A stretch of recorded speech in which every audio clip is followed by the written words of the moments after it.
자, 오늘 함께 나눌 메시지의 주제는 사드 배치에 대한 것입니다. 말도 많고 할도 많죠. 사드 배치 도대체 무엇이 문제인가 라는 주제입니다. 우리 PPT 바로 띄워주시죠. 종북 세력들이 입만 열면은 주한미군 철수하라고 합니다. 미군이 한국에 주둔하고 있는 것이 잘못이다. 민족의 수치다. 심지어 한국은 미국의 새로운 식민지, 새로운 형태의 식민지, 신식민지다. 뭐 이런 궤변을 늘어놓습니다. 여러분, 그러면 미군이 왜 한국에 주둔하게 됐을까요?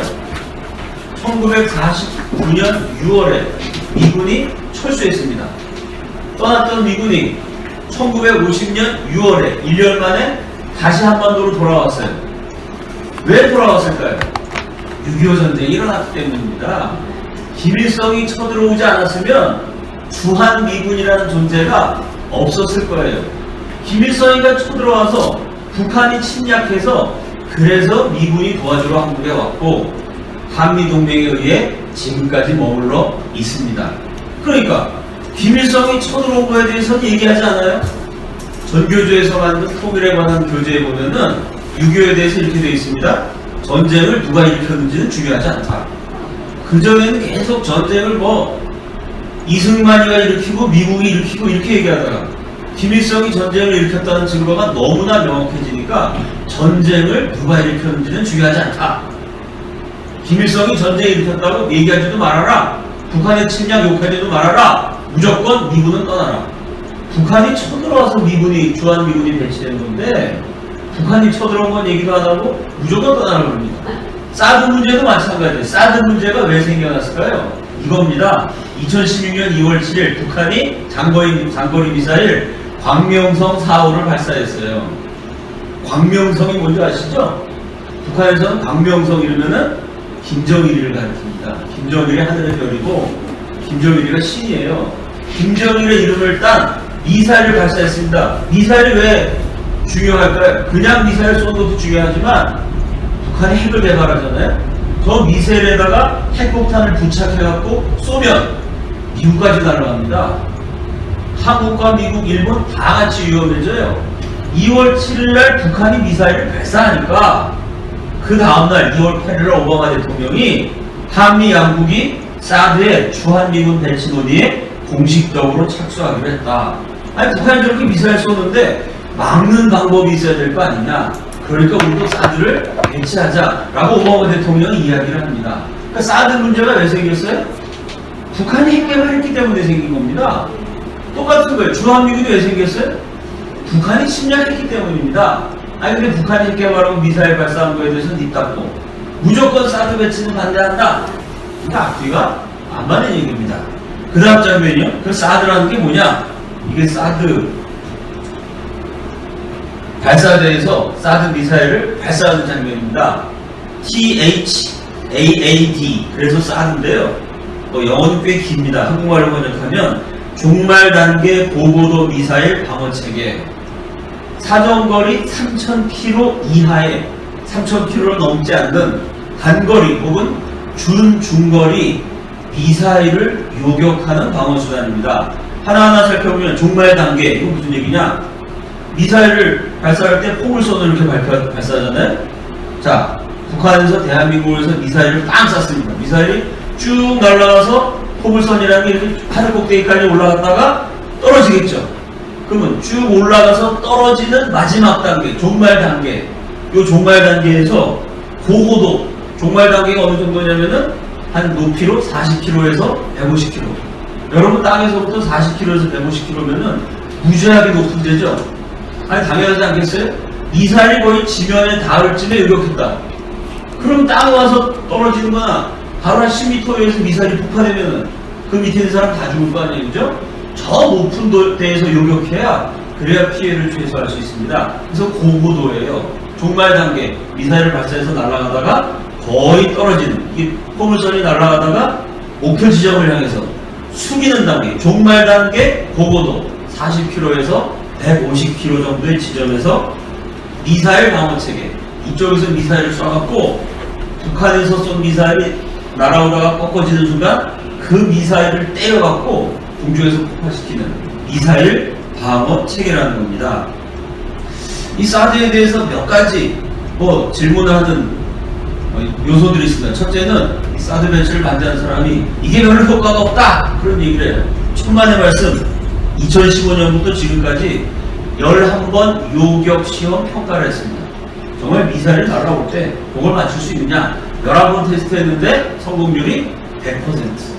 현재 지구상에 존재하고 있는 미사일 방어 시스템, 적국이 미사일을 쐈을 때 이쪽에서도 똑같이 미사일을 쏴서 적의 미사일이 우리 영내에 들어오지 못하게 막는 미사일 방어 체계 가운데 가장 우수한 게 사드입니다.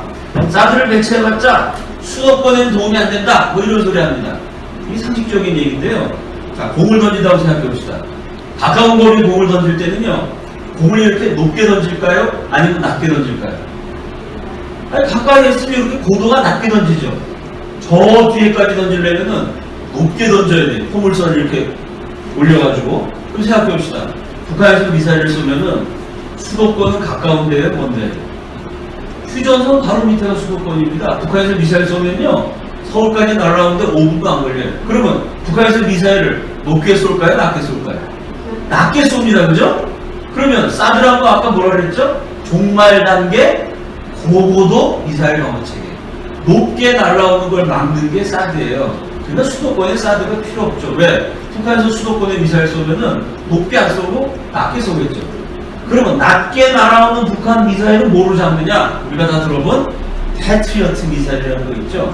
그거는 뭐냐? 40km 이하. 낮은 고도로 날아오는 미사일을 잡는 체계입니다. 수도권은 휴전선에서 가깝기 때문에 북한에서 미사일 쏘면 낮게 날아와요. 그러니까 사드 배치할 필요가 없고 수도권에서는 패트리어트 미사일로 막는 것입니다. 근데 북한이 저 후방, 예를 들어 전쟁이 나면은 울진에 있는 원자력 발전소 이런 거 공격할 가능성이 있겠죠. 부산화. 왜? 전쟁 나면 한미동맹에 의해서 미군이 한국을 돕기 위해서 옵니다. 부산을 통해 미군이 오는 걸 막기 위해서 북한이 부산을 향해 쏘겠죠. 부산을 때리겠죠. 수도권보다 멀잖아요. 멀리 쏴야 되니까 북한 미사일이 포물선을 그리면서 높게 날아가는 거예요. 고고도가 돼요. 그런 녀석을 뭐로 잡느냐? 사드로 잡는 겁니다. 자, 세 번째 얘기하는 게 이게 인체에 유해하다, 안전 문제 얘기를 합니다. 이 사드 포대에서 나오는 전자파가 인체에 유해하다 그러는데 그게 한 100m 정도 안에 있으면 해롭다고 합니다. 그래서 사드 부대를 만들 때 어떻게 만드냐면요, 일반인이 들어오지 못하게 철조망을 쳐요. 철조망을 치고 그 철조망으로부터 500m 안에 레이더를 설치해요. 그럼 레이더에서 전자파가 나면은 그 전자파 100m 안에 있으면 위험한데 생명체가 철조망 쳐놓고 500m 안에 레이더를 설치하면 위험하다는 거, 안 위험하다는 거? 아니요. 위험하지 않습니다. 무슨 간첩이 돼가지고 레이더 폭파로 들어가지 않는 한 절대 위험하지 않아요. 그런데 위험하다고 막 우기고 난리를 칩니다. 그게 얼마나 말도 안 되는 소리인지. 그 다음 봅시다. 괌. 근사하죠? 가보셨어요? 세계적인 관광지입니다. 지난달, 지지난달이네요. 오늘 9월 첫 달이니까 2016년 7월에 괌이라는 요 조그만 섬, 인구가 한 15만 정도 된다 그래요. 인구 15만 사는 조그만 섬에 관광객이 12만 2,966명이 왔어요. 한국 관광객은 작년보다 38.1%가 늘었습니다. 이 추세로 가면 올해 우리 대한민국 국민이 괌에 놀러가는 인원이 50만쯤 된다 그래요. 이 괌하고 사드하고 무슨 상관이 있을까요? 지금 현재 전 세계에 사드 포대가 5개가 있는데 그 중에 하나가 괌에 있어요. 그 여러분 이상하지 않습니까? 한국에다가 사드를 배치하면 위험하다 이렇게 외치는 국민이 내가 돈 내고 시간 들여서 비행기 타고 50만 명이 사드 부대가 있는 괌에 놀러가요. 아니 사드가 그렇게 위험하면 괌에 놀러가지 말아야죠. 50만 명씩이나 놀러가는데 정부에서 위험하게 가지 말아라 이런 소리 안 해요. 그럼 정부가 위험한데도 알리지 않는 거면 그렇게 사드 배치 반대하면서 국민의 안전 어쩌고는 좌파 언론이 앞장서서 항공사 앞에서 데모해야죠. 괌과 스케줄을 취소하라. 괌으로 가는 대한항공, 무슨 저가항공, 아시아나항공, 운행 노선 즉각 중지하라. 국민의 안전을 그렇게 살뜰하게 생각하면 괌에 관광 가지 말아야지. 그 무서운 사드 포대가 있는데 왜 50만 명이 나가요? 그럼 뭐 대한민국 사람이 무시해서 50만 명 간다 그러면 전 세계 사람들이 머리가 돌았어요? 한 달에 12만 명이면 1년이면 144만 명인데 한국보다 일본 사람들이 더 많이 가죠. 전 세계 150만 명이 뇌세포가 잘못돼갖고 이 괌에 있는 사드 부대가 얼마나 위험한지도 모르고 여기 놀러 가는 걸까요? 한번 생각해 봅시다. 말도 안 되는 소리라는 거죠? 그 다음 장면이요. 이게 또 재밌어요. 그 영남권에 신공항 건설하는 것 때문에 얼마나 말이 많았어요.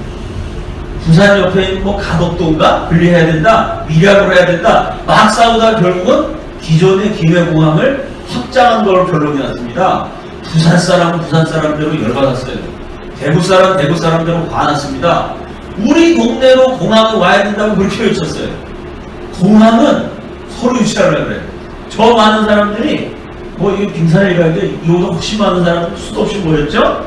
안전한 공항은 우리 쪽으로 와야 된다. 사드는 절대 안 된다. 그러니까 공항은 인기고 사드는 찬밥이에요. 사드 레이더에서 전자파가 나니까 위험하다는 거죠. 그런데 여러분 생각해 봅시다. 공항에 비행기가 착륙하려면 날아가는 비행기가 안전하게 착륙하도록 관제탑에서 알려줍니다. 뭐로 알려줄까요? 전자파로. 공항이 비행기가 활주로에 안전하게 딱 내릴 수 있도록 레이더에서 안내를 해줍니다. 뭐로 안내할까요? 전자파로. 공항이라는 걸 뭐라 그러느냐? 전문가들은요, 공항은 레이더의 종합 선물 세트다. 레이더 백화점이다. 그리고 여기 공항에 들어가는 레이더 기계가 뭐 쫙 있는데 제가 뭔지 잘 모르겠어요. 전공을 안 하고. 제가 최대한 쉽게 번역해보니까 이런 거예요. 항공기의 접근, 착륙, 관제탑, 공항 내 시스템, 공항 방위 등 모든 기능에 레이더를 활용한다는 겁니다. 사드 1개 포대에서 뿜어내는 전자파, 레이더로 인한 유해 광선보다도요, 대한민국에 있는 모든 공항이 훨씬 더 많은 전자파를 뿜어내고 있어요. 그러면 전자파가 그렇게 위험하다면 공항부터 반대해야죠. 인천공항 같은 데 가지 말아야죠. 아니, 사드보다 전자파를 훨씬 많이 내는 거, 레이더가 훨씬 많은 곳이 공항인데, 공항은 서로 유치하려고, 사드는 위험하니까 안 된다고 그러고, 이거는 말도 안 되는 근거가 없는 소리입니다. 아니, 전자파가 위험하다면 텔레비전은 전자파 나와야 안 나와요? 휴대폰 하면 전자파 나와야 안 나와요?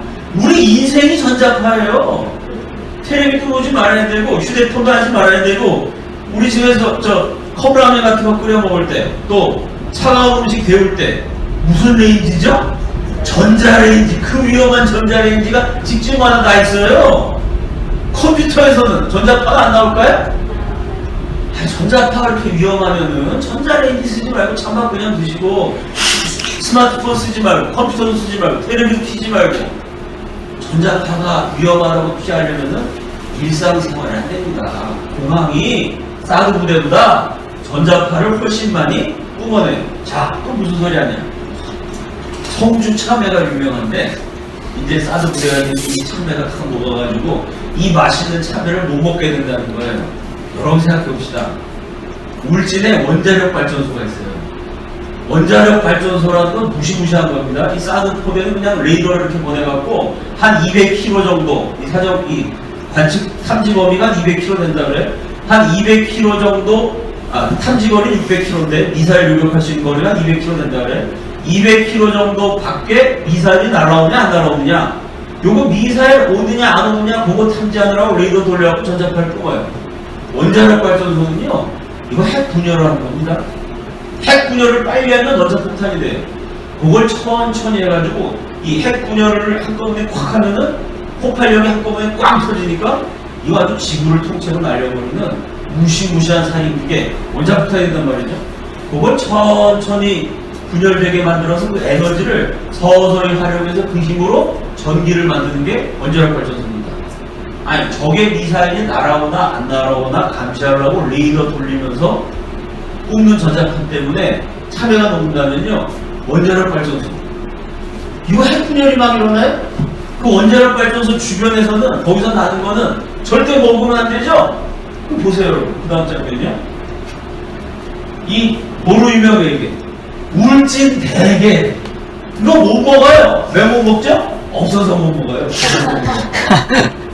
울진 원자력 발전소 옆에 바다에 대게가 나오는데요. 이거는 없어서 못 먹습니다. 그죠? 아니 그러면 원자력 발전소 옆에 있는 게는 먹어도 되는데 사드 부대 옆에 있는 참외는 먹으면 안 된다? 말이 돼요? 이거 뭐예요? 이것도 울진 발전소 옆입니다. 추석 때 이런 거 선물 받죠? 되게 비싸요. 영광 굴비예요. 원자력 발전소 옆에 있는 게하고 굴비는 없어서 못 먹는데 비싸서 못 먹는데 사드 부대 옆에 있는 참외는 위험해서 못 먹는다. 말이 안 되는 소리입니다. 그 다음 장면이요? 또 뭐야 안철수 씨가 국회가 동의해야 된다.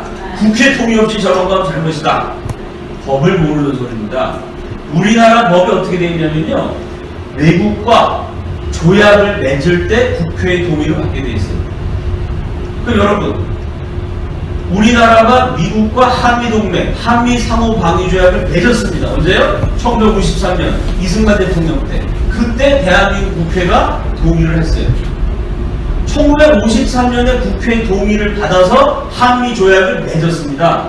그럼 지금 사드 배치는 뭐죠? 그때 맺은 조약에 의거해서 주한미군에 필요한 장비를 미군이 들어올 수 있도록 한국에 허락해준다. 그때 맺은 조약 안에 있는 내용을 그대로 실천하는 것 뿐이에요. 1953년 조약을 딱 맺고요. 그 다음에 우리 한반도에 전술 핵이 들어왔던 적이 있습니다. 북한의 남침을 막기 위해서 한반도에 핵을 배치하자. 그때 조약을 맺고 핵을 들어왔을까요? 핵이 들어왔다가 도로 나갔습니다. 미군의 핵이. 조약을 맺고 나갔을까요? 안 맺었어요. 왜? 이미 1953년에 한미조약을 맺었기 때문에 그 조약을 이걸 파기한다, 해지한다 라고 말하지 않는 한 그 조약은 계속 유효해요. 그때 국회의 동의를 맺어서 조약을 맺었기 때문에 그 조약에 의거해서 미군 무기가 들어오기도 하고 나가기도 했습니다. 그때마다 국회 동의를 구한 적이 없어요. 1953년에 이미 국회 동의를 구했는데 왜 사드에 대해서 국회 동의를 새로 구해야 됩니까? 이런 법은 대한민국에 없습니다. 제 말 이해가 되시죠? 새로운 조약을 맺을 때 국회 동의를 구하는 겁니다. 이게 한미동맹은 벌써 우리 대한민국 건국하고 불과 5년 만에 맺은 가장 오래된 60년도 넘은 조약입니다. 이게 60년 전부터 그 조약을 맺어서 계속 대한민국 국방을 한미동맹 체제로 지켜왔는데 왜 국회 동의를 새로 받아야 됩니까? 이거는 정말 법을 어기는 처사입니다. 법을 모르는 말도 안 되는 소리죠. 자, 이렇게 뭐 안전 문제, 또 뭐 국회 동의가 필요한 절차상의 문제, 이건 다 틀린 소리입니다. 그런데 사실은 이 사드 배치가 왜 문제가 되느냐, 아마 반대하는 사람이 이것 때문에 제일 많이 반대를 하죠. 다음 장면이요. 이제 노무현 정권, 김대중 정권, 무려 두 정권에 걸쳐서 통일부 장관을 지낸 정세현이라는 자가 이렇게 얘기를 했습니다. 우리가 무조건 중국 편에 붙어야 된다. 그때 누가 질문했어요. 우리가 사드 배치 안 하고 그러면 중국이 경제 보복을 하게 되니까 중국한테 밑보이면 큰일 난다. 누가 질문한 거죠. 아니 그러면 지금 주한미군이 한국의 안전 더하기 미국의 안전입니다. 왜? 북한의 핵미사일이 미국 본토까지 날아가요.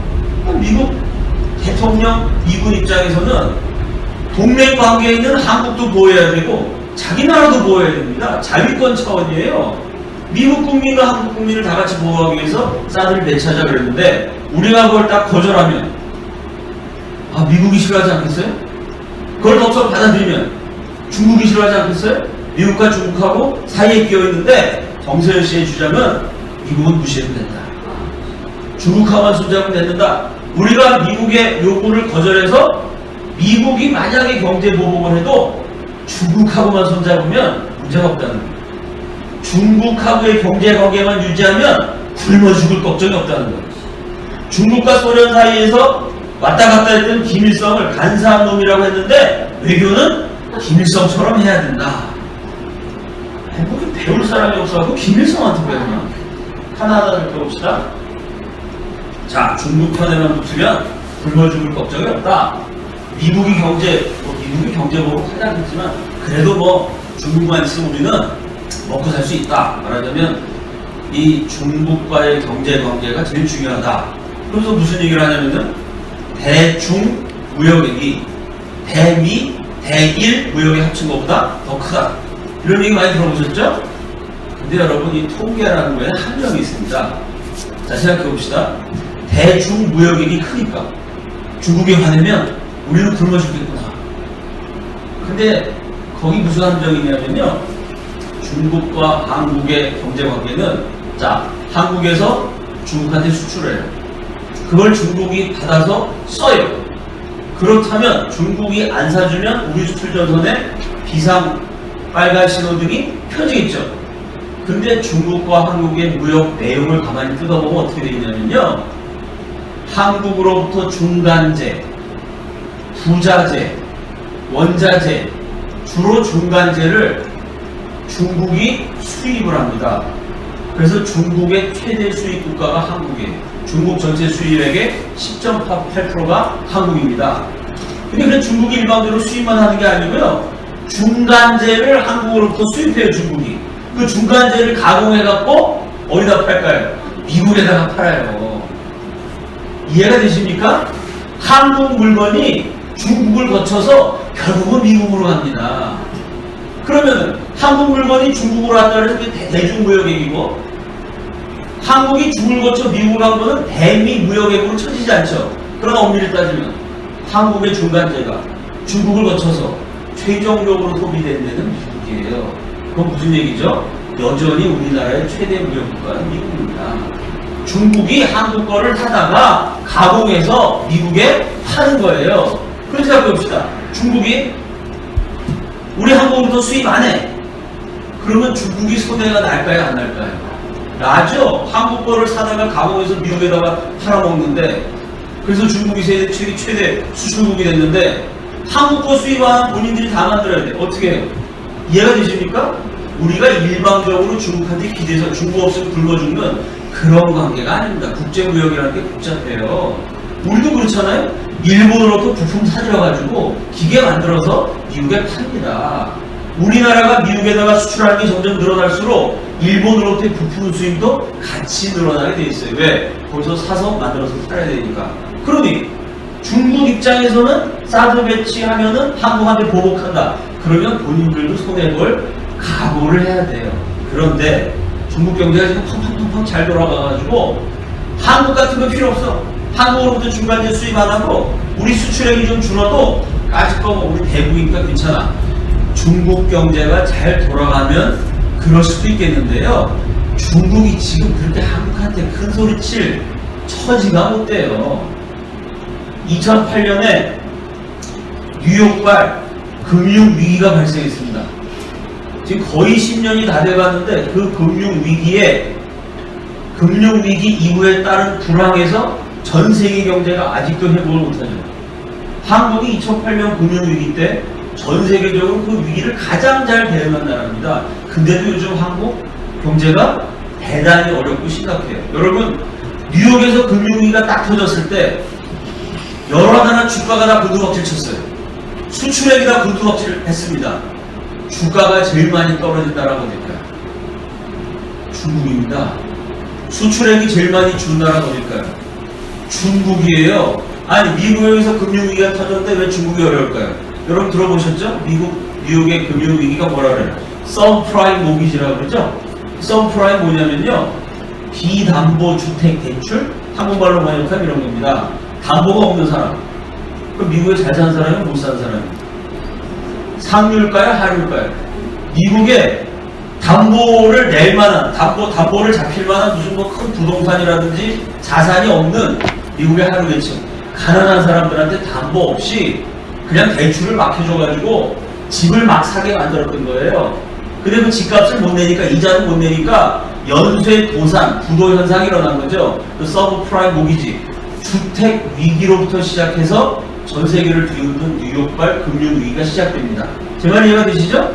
이 사람이 집을 사서 집값을 낼 능력이 없는데, 대출 받아서 대출금 갚을 능력이 없는데, 그런 미국의 하류 계층한테 마구마구 은행에서 돈을 막 대출해주고 집을 빌려줬다가 결국 대출금을 못 갚고 부동산 가격이 폭락하니까 그냥 많은 사람들이 한국 사람들이 흔히 쓰는 말로 나자빠지게 된 거죠. 미국의 하류계층, 담보가 없었던 저소득층으로부터 시작된 주택담보대출의 위기입니다. 그 생각해 봅시다. 미국의 저소득층, 하류층, 이 어느 나라 제품을 제일 많이 쓸까요? 중국산이죠. 미국은 제조업 별로 안 하고 전 세계로부터 다 수입해서 쓰는 나라거든요. 미국에는 유럽산도 있고, 일본산, 한국산도 있고, 중국산도 있습니다. 그럼 미국의 하류계층, 서브프라임 모기지 때문에 아주 나앉게 된, 몰락하게 된 계층, 그 사람들은 대부분 중국산 물품을 많이 써요. 그러니까 미국에서 금융위기가 터졌는데 그게 미국의 저소득층의 위기예요. 그 저소득층한테 물건 많이 파는 중국이 그래서 직격탄을 받게 된 겁니다. 2008년 이후로 중국 경제가 만만하지 않아요. 지금. 중국이라는 나라 1년에 8만 건 이상 농민 폭동이 일어나는 나라입니다. 그냥 데모가 아니에요. 파출소 불 지르고 몽둥이로 사람 때리는 폭력, 유혈 사태를 유발하는 폭동이 1년에 8만 건이 납니다. 왜 폭동이 이렇게 많이 날까요? 빈부격차가 극심해요. 잘 사는 사람과 못 사는 사람 차이가 너무 많이 나가지고 1년에 8만 건씩 폭동이 나도 경제가 잘 돌아가서 유지가 됐는데요. 2008년 뉴욕발 금융위기로 중국 경제가 직격탄을 받아갖고 중국도 경제 사정이 지금 그렇게 만만치 않습니다. 그런데 사드 배치할게 기분 나쁘다고 한국한테 경제보복을 해갖고 자기 살을 깎는, 가뜩이나 미국한테 수출하는 게 주로 고민인데 미국한테 수출하려면 한국 걸 수입해야 돼요. 근데 이 수입주를 막는다? 중국이 그런 짓을 할 가능성은 크지 않습니다.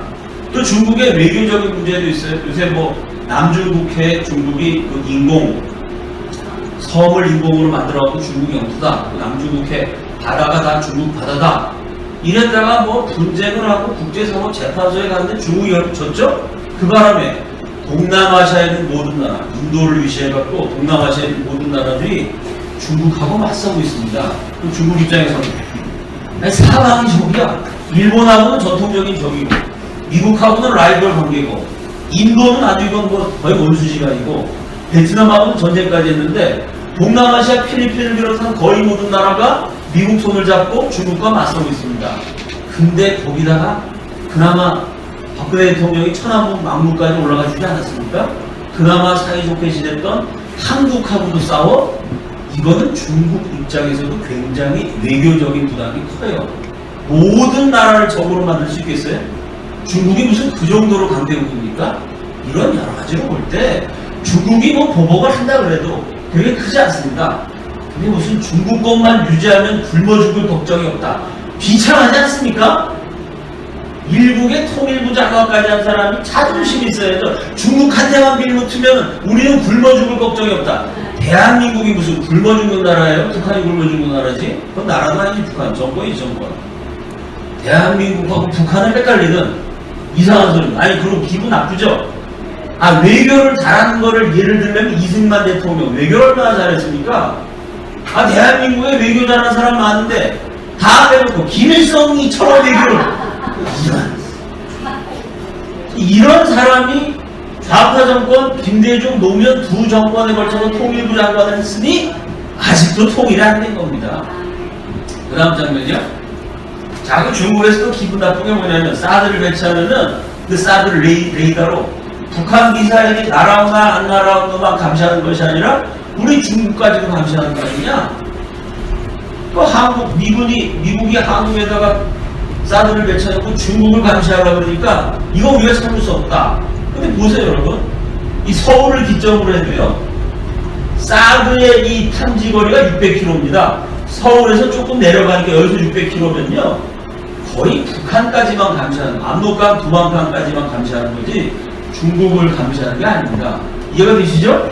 사드의 감시 범위가 600km, 600km. 자, 중국의 말이 없지라는 게 그 다음 장면이야. 그러면 지금 사드 얘기하는데요. 한국에만 사드가 있을까요? 천만의 말씀. 중국은 2013년 백두산 일대. 왜 백두산일까요? 원래는 산둥반도 그쪽에다 미사일 기지를 만들었어요. 그 미사일은 어디를 향할까요? 미국과 일본을 향합니다. 일본에 있는 중일 미군, 미국 본토를 향해 미사일을 겨냥했어. 위기시에 미국이 중국을 치면 중국도 미국을 쳐야 되잖아요. 그죠? 근데 산둥반도는 이게 넓은 지역이라 미사일 배치하는 게 눈에 잘 띄잖아요. 백두산은 험준하지 않습니까? 백두산 밑에다가 미사일 기지를 만들면 이게 정찰해도 잘 안 보여요. 험준한 산악지역이기 때문에. 그래서 눈에 안 띄게 몰래 백두산에다가 중국이 미사일 기지를 만들었습니다. 둥펑 DF-21D 요걸 배치했는데 요 둥펑이 정확하게 어디를 노리고 있냐면 일본에 주둔하고 있는 미군 기지를 노려요. 그럼 여러분 보세요. 백두산에서 일본을 노리면 한국 위로 지나갈까 안 지나갈까요? 지나가죠. 일본을 겨냥했다는 건 뭐예요? 부산을 겨냥하고 서울을 겨냥했다는 말하고 똑같아요. 왜? 북쪽에서 내려보면 조금만 가면 서울이고 조금 더 가면 부산이고 멀리 가면 일본입니다. 일본을 겨냥했다 그러지만 한국 겨냥했다 그래도 똑같습니다. 대한민국을 겨냥해서 요놈들은 미사일 기지를 만들었어요. 그 다음에 미국이 개발한 미사일 요격 체계가 사드입니다.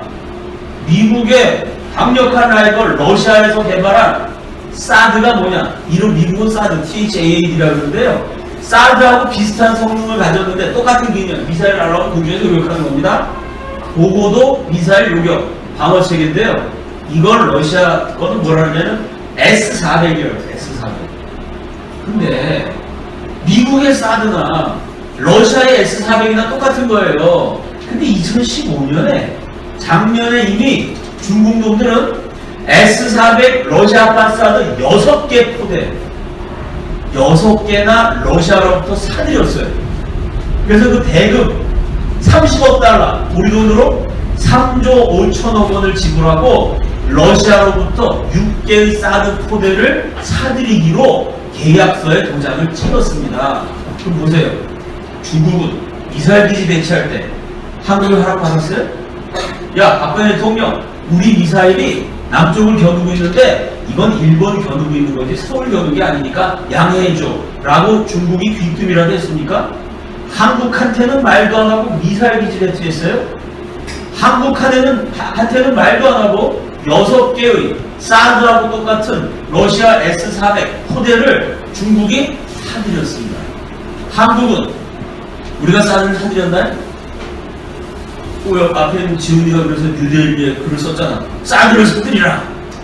지훈이가 칼럼을 쓸 만큼 사드를 안 사들였습니다. 우리는 그냥 미군이 그 미군 기지에 사드를 배치한 거예요. 아니 지들은 사드 같은 걸 6개나 사놓고 우리는 사는 것도 아니고 미군이 들어오겠다는데 그걸 하지 말라고 막는 게 말이 됩니까 이게? 제 말 이해가 되시죠? 중국은 한국의 허락도 안 받고 미사일 기지 배치하고 사드 6개 사들였어요. 그래놓고 한국으로는 우리가 사드를 사는 것도 아니고 주한 미군이 사드를 배치하겠다는데 중국 허락받아라. 사드를 도입하면 가만 안 있겠다. 온갖 공갈 협박을 다 칩니다. 깡패 국가라는 얘기죠. 더 재미있는 건 북한. 북한에 의주, 온양, 삼지연, 강강, 찬산, 청강읍에 지도를 그리면 좋을 텐데 그러니까 북한 요 지역인데 여기에 북한 레이더를 쫙 설치했어요. 북한이 설치한 레이더가요 중국 영토 500km까지 설치해요. 아까 보여드렸지만 성주에 배치되는 사드는 거의 압록강, 두만강 선까지가 한계예요. 중국 영토 반측 탐지 안 합니다. 근데 북한은 중국 영토 500km까지 관측할 수 있는 레이더를 이미 설치해서 운영하고 있어요. 근데 중국 여기서 아마 안 해요. 일본 FDR 레이더를 운영하는 탐지거리가 2000km입니다. 여러분 성주에 있는 사드가 한 600km면 압록강까지 간다 그러면 일본에서 2000km면요 만주월판 다 커버합니다. 동북 땅섬 다 들어가요. 이미 북한과 일본은 중국 땅을 샅샅이 탐지하고 있어요. 그리고 중국 놈들도 미사일도 설치하고 사드 6개 다 들여다 놨어요. 그런데 본인들도 미사일 사드 부대 배치했고 북한도 일본도 중국을 탐지하는데 우리 해도 괜찮아. 북한 해도 괜찮아. 일본 해도 괜찮아. 근데 대한민국 니네들은 하지마. 이건 뭐죠? 한국만 우습게 보는 겁니다. 그럼 중국이 왜 한국만 우습게 볼까요? 만만하니까요. 왜 만만할까요? 아까 나왔잖아. 통일부 장관 지낸 작자가 중국한테만 붙어있으면 굶어 죽지 않는다. 그렇지 않겠어요, 여러분? 여러분 주변에 친구든지 누구든지 여러분한테 내가 쟤한테만 붙어있으면 굶어 죽지 않을 거야. 그리고 거지처럼 여러분한테 애기는 사람 있으면은 그 사람 존경하겠어요? 그 사람 무시하지 않겠습니까? 아니 중국, 북한, 일본이 다 사드 비슷한 거로 서로 탐지하는데 이게 당연히 어느 나라는 자기 나라 지키기 위한 당연한 안보적인 조치인데 아니 이거를 대한민국이 그렇다고 북한, 일본처럼 화끈하게 우리가 레이더를 설치해서 중국을 탐지하는 것도 아니잖아요. 그냥 주한 미군이 사드를 들여온다. 이것도 어떻게 생각하면 자존심 상하는 거죠. 우리가 사드를 사들인지 말이죠. 우리가 핵을 개발하든지 그래서 북한 놈들, 중국 놈들이 꼼짝 못하게 해야지. 그것도 못해갖고 미군이 지금 사드를 해오겠다는데 거기서 중국이 왈가왈부합니다. 근데 대한민국 국회의원이라는 사람들이 또 중국하고 또 급식거려요. 이러면 무시하지 않겠습니까, 여러분? 보세요, 이게 현실이에요. 중국, 북한, 일본, 사드 비슷한 거 이미 다 돌리고 있어요. 다. 대한민국이 뒤늦게 북한이 핵 개발해갖고 어쩔 수 없이 주한미군에 사드 배치하겠다는데 그걸 갖고 중국이 이렇게 내정 간섭을 합니다. 중국이라는 나라는 어떤 나라일까요? 중국에 대해서 얘기할 게 많은데 한 가지 중국의 특징 다음 장면은요. 중국을 세운 홍택동이라는 사람이죠. 국공내전, 국민당과 공산당의 내전, 우파와 좌파의 내전이라고 할 수 있습니다. 이 좌파, 국좌, 공산당. 그 공산당이 우파, 우익, 국민당을 물리치고 중국을 공산화시킵니다. 정권을 잡자마자 모택동이 내린 명령. 이 중국의 그 당시 중국 인구가 한 5억 됐어요. 4억인가? 한 5억쯤 됐을 겁니다. 중국 세울 때. 그 5억 인구 가운데는 공산주의자가 아닌, 좌파가 아닌, 우파들이 많이 있었겠죠. 그 우파들을 솎아내야 돼. 왜? 전쟁을 통해 중국을 공산화시켰는데 우파들이 반격을 가하면 나라 어려워질 수 있잖아요. 우파의 뿌리를 뽑아야 된다. 우파가 감히 공산 정권에 대항하지 못하도록 해야 된다. 이럴 때 공산주의자들이 쓰는 방법이 공포 효과입니다. 국민들 전체를 겁을 확 줘버려요. 공포를 느끼게. 감히 공산당한테 대들었다간 큰일 난다 라는 공포심을 주입해야 감히 반항할 생각을 못하죠. 이해가 되시죠? 그래서 북한이 정치범을 수용소 운영하는 겁니다. 어버이 수령에 대해서 말 한마디 잘못했다가는 할아버지, 아버지, 자식 때까지 3대가 인간 이하의 비참한 고생을 해야 돼요. 그 끔찍한 장면을 보면 북한 주민들이 무서워서 감히 반항을 못합니다. 그 원조가 스탈린. 모택동도 마찬가지예요. 모택동이 내린 명령. 1000명당 1명을 죽여라. 이게 공산주의입니다. 공산주의는 인간을 혁명을 위한 도구로 보기 때문에 인간의 생명 같은 거 존중하는 거예요. 혁명을 위해서는 1000명당 1명. 무서운 얘기 아니에요. 전 국민 가운데 1000명당 1명을 무조건 죽이라는 거예요. 그리고 여러분 생각해 봅시다. 모택동이 이런 명령을 내렸을 때 중국 국민들이 1000명당 1명 죽이라 그랬으니까 1000명당 1명만 딱 죽여야지. 이럴 수도 있어요. 두 번째, 그거 어떻게 1000명당 1명씩 죽이냐? 그럼 몇백만 명이 죽어야 되는데 2000명당 1명씩 죽이자. 적게 죽일 수 있어요. 세 번째, 위대한 마오 주석께서 1000명당 1명 죽이라 그랬는데 혹시 내가 죽이다가 계산 잘못해서 적게 죽이면 내가 명령 불복종으로 너 우파를 죽이는데 이렇게 주저해? 네가 대신 죽어. 이럴 수 있단 말이죠. 내가 적게 죽였다가 내가 죽일 판이니까 차라리 1000명당 1명이 아니라 500명당 1명씩 죽임으로써 내 충성심을 입증하자. 세 가지 길이 있어요. 그죠? 첫째, 명령 그대로 1000명당 1명을 정확하게 죽여. 둘째, 그래 어떻게 저렇게 사람 많이 죽여? 2000명당 1명을 죽여. 셋째, 충성심을 입증하기 위해서 500명당 1명을 죽여. 여러분, 수많은 중국 공산당 간부, 중국인들이 1, 2, 3번 가운데 어디 있을까요? 당연히 3번 하죠. 이 당시 중국이란 나라, 지금의 공산주의 중국이죠. 중국이 세워지고 10년 동안의 역사를 연구했던 전문가 프랑크 디퀘터가 쓴 해방의 비극이라는 책에 이런 내용이 나옵니다. 사람들은 너무 적게 죽여서 우파로 몰려 숙청당하기보다는 차라리 너무 많이 죽이는 편을 택했다. 이게 인간입니다. 내가 죽을 지경이라고 생각하면요, 수단 방법을 가리사합니다. 모택동은 1000명당 1명을 죽이라고 그랬는데 사실은 500명당 1명, 200명당 1명씩 마구마구 죽였어요. 그렇게 죽이다 보니까 아니 어떻게든지 죽여야 될 사람 숫자를 채워야 돼요. 근데 죽일 사람 없어. 그럼 죄 없는 사람 죽이겠죠? 1951년에 중국의 비교적 부유한 마을이었던 예시년에서는요, 중학생 100명을 잡아다가 고문했어요. 6살짜리 애를 죽였는데 6살짜리 애가 죽은 죄목이 뭐냐면은 제국주의 첩보 조직의 우두머리다. 거의 뭐 김일성 수준이죠. 김일성이 뭐 6살 때인가 뭐 가랑잎으로 배 타고 강을 건넜다 그러는데 중국에도 김일성 같은 애가 있었어요. 6살짜리가 이 제국주의 앞자리로 첩보 조직의 우두머리라는 죄목으로 처형당했습니다. 이게 공산주의. 사람 목숨을 파리 목숨처럼 합니다. 이 사람들은. 그 다음 장면이요. 이때 모택동이 1000명당 1명을 죽이라 그러니까 그때 중국 공산당의 중요한 지도자, 중국이라는 나라를 세운 8대 원로, 건국공신 8명 가운데 한 사람, 시중신이라는 사람이 직접 쓴 보고서입니다. 사람들을 소금물이 담긴 통 속에 넣어 익사시켰다.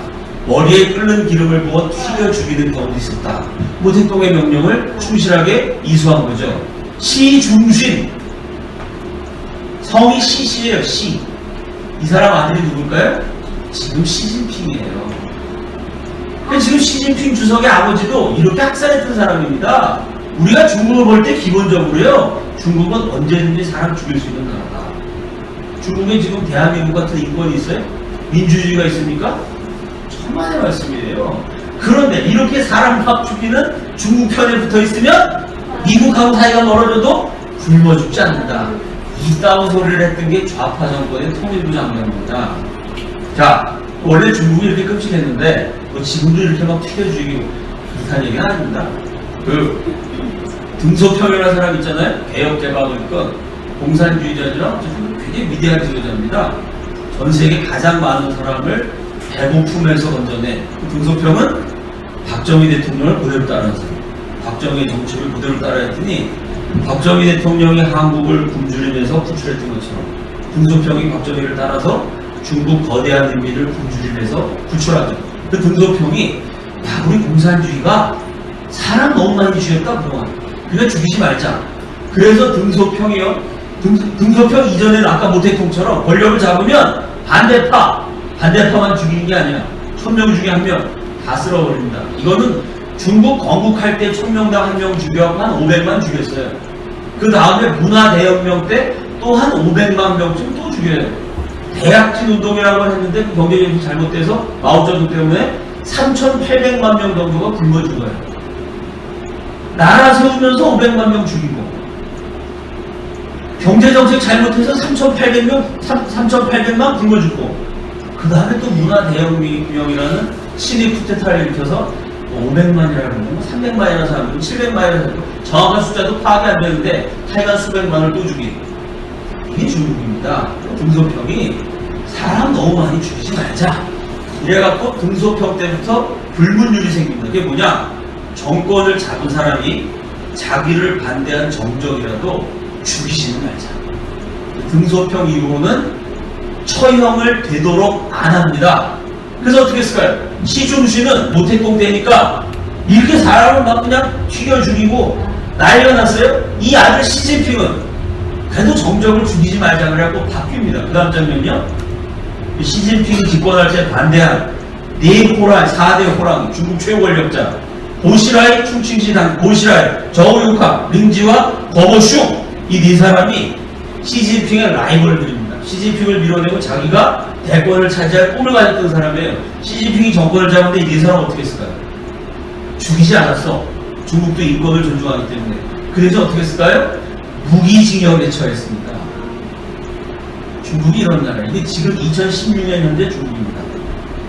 박근혜 대통령 집권에 반대했다고 누가 감옥 갔어요? 무기징역 때립니까? 한국에서 상상도 못할 일이죠.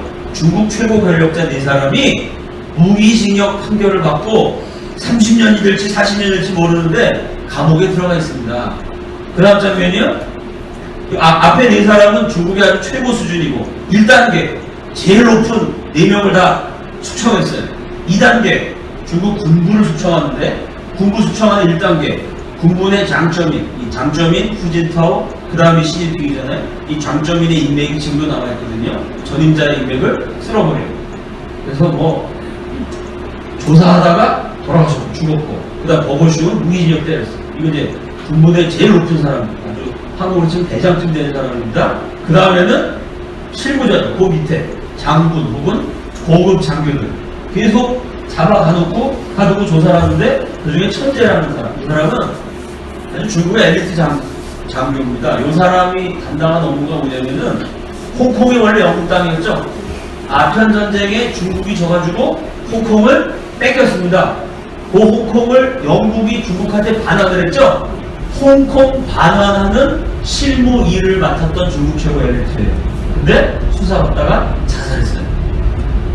2016년 8월, 어제까지 8월이잖아요. 지난 한 달 사이에 시진핑의 숙청을 당해갖고 조사받다가 자살한 중국 고급 군 지도자가 3명입니다.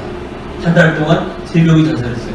그래서 한국신문에 뭐 시진핑의 숙청, 멈추지 않는 자살 행렬 뭐 이래갖고 지금 자살 행진이 계속되고 있다. 시진핑이 자기한테 반대했던 놈들, 제일 윗대가리 놈들은 무기징역으로 집어넣고 그 아랫다리들은 처형도 하고 막 수사하다가 그냥 막 자살해버리고, 이런 무시무시한 숙청이 지금 현재 중국에서 이루어지고 있습니다. 그 다음 장면이요. 자, 이 중국하고 미국을 비교해보자는 얘기인데요. 국방 예산을 비교해보면 보세요. 미국의 국방 예산이 6,962억 달러. 2등이 프랑스, 3등이 영국인데 미국, 프랑스, 영국은 동맹국들입니다. 다시 말해서 세계에서 국방 비출 제일 많이 하는 세 나라는 중국 편이 아니고 미국 편이에요. 미국은 6,962억 달러입니다. 중국은 4등인데 601억 달러. 미국의 10분의 1도 안 돼요. 상식적으로 생각해 봅시다. 정세현 장관이라는 사람이 미국하고는 손 털어도 된다. 미국이 경제보복해도 괜찮다. 중국하고만 친하게 지내면 우리는 굶어 죽지 않는다. 라고 이야기를 했어요. 미국보다 중국이 중요하다는 얘기죠. 객관적으로 비교해 봅시다. 미국은 어떤 나라냐? 6.25 때 178만 대군을 보내줬습니다.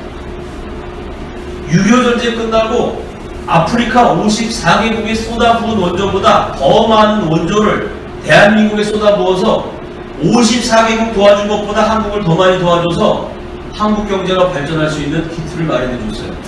지금도 미국 국민의 세금으로 고생하는 북한 동포, 탈북 동포를 구출하는데 미국 국민의 세금이 지금도 쓰이고 있어요. 탈북자 구출 도와줍니다. 통일 어떻게 해야 되느냐? 대한민국 주도로 통일해야 된다. 대한민국 편을 들어주고 있어요. 민주주의와 인권의 나라고 국방 예산이 6,962억 달러입니다. 이 나라를 버리고 중국 편에 붙자. 중국 어떤 나라냐?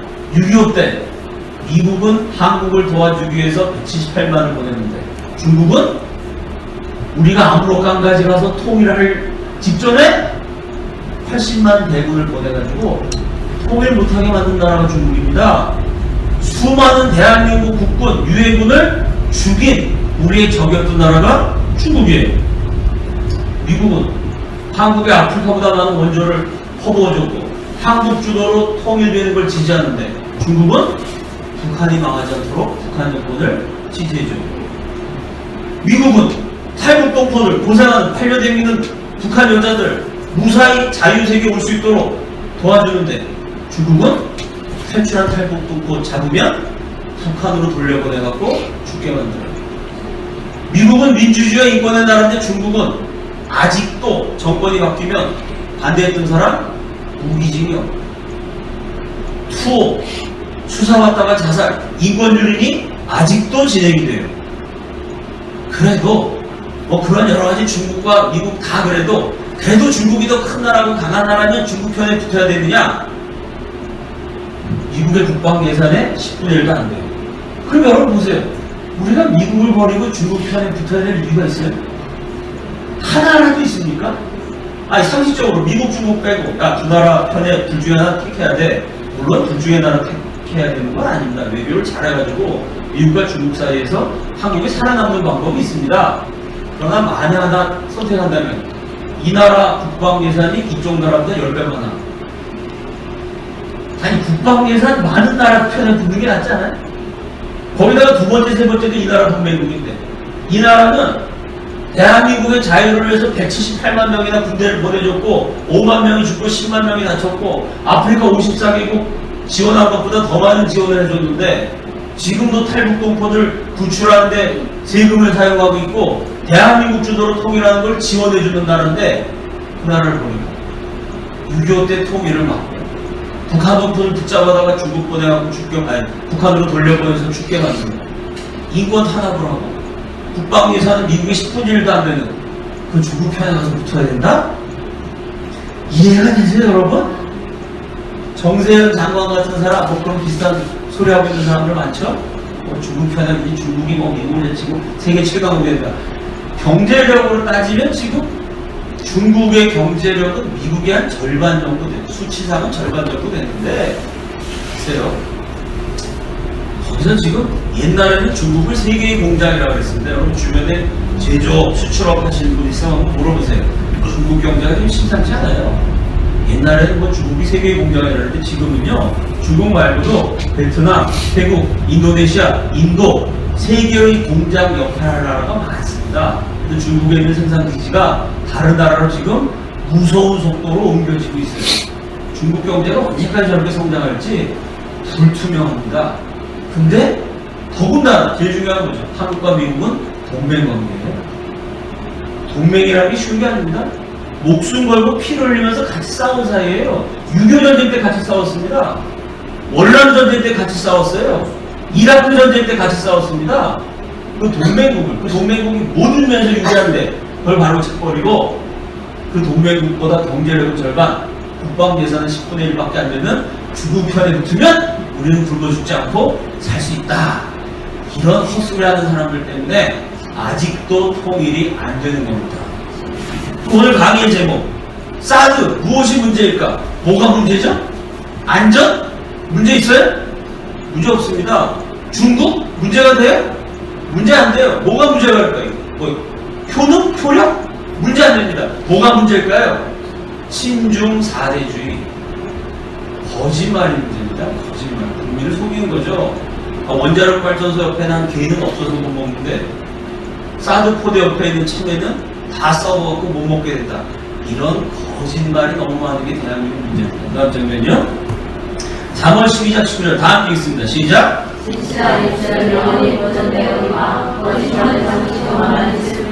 잠시 동안, 잠시 동안 지금 아주 거짓말하는 세력들이 국민을 현혹하고 있어요. 그 다음 다 함께 시작.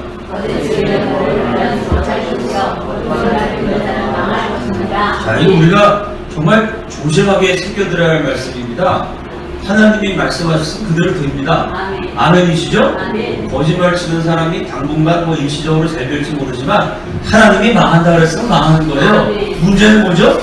이 거짓말하는 사람들에게, 이 거짓을 뱉는 자에게 대한민국 많은 국민들이 속아 넘어가면 그 거짓말 뱉는 자가 망할 때 대한민국도 같이 망해요.